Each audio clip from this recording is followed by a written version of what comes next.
பழனியில் இந்திய குடியரசுக் கட்சியின் சார்பில் கலந்தாய்வு கூட்டம். திண்டுக்கல் மாவட்டம் பழனியில் இந்திய குடியரசுக் கட்சியின் சார்பில் கலந்தாய்வு கூட்டம் மற்றும் புதிய நிர்வாகிகள் தேர்வு செய்யும் கூட்டம் மாவட்ட தலைவர் ஆறுமுகம் தலைமையில் நடைபெற்றது. நிகழ்ச்சியில் மாநில பொதுச் செயலாளர் மங்கா பிள்ளை கலந்து கொண்டு பேசியபோது, தமிழகத்தில் ஆங்காங்கே பட்டியலின மக்கள் தாக்கப்படுவது தொடர்கதையாகி வருகிறது. மேலும் வேங்காய் வயல் போன்ற செயல்களும் நடைபெற்று வருகிறது. குறிப்பாக தென் தமிழகத்தில் ஜாதி வன்மம் தொடர்ந்து நடைபெற்றுக் கொண்டிருக்கிறது. இதுபோன்ற செயல்களை ஆளும் திராவிட முன்னேற்றக் கழக அரசு இரும்பு கரம் கொண்டு அடக்க வேண்டும் என்று தெரிவித்தார். தமிழகத்திலே குறிப்பாக தென் மாவட்டங்களில் பட்டியலின மக்கள் மீது தொடர்ந்து சாதிய வன்முறை தாக்குதல்கள் தொடர்ந்து நடந்து கொண்டிருக்கிறது, செய்யப்பட்டிருக்கிறார்கள்.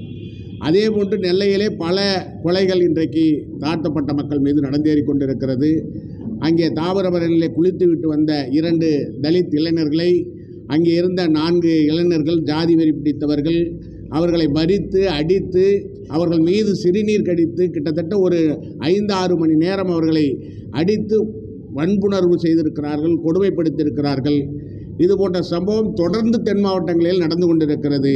ஆனால் திராவிட மாடல் அரசு இதற்கான ஒரு தீர்வை, ஒரு நடவடிக்கையை எடுக்காமலே இன்றைக்கு திமுக அரசு இருந்து கொண்டிருக்கிறது.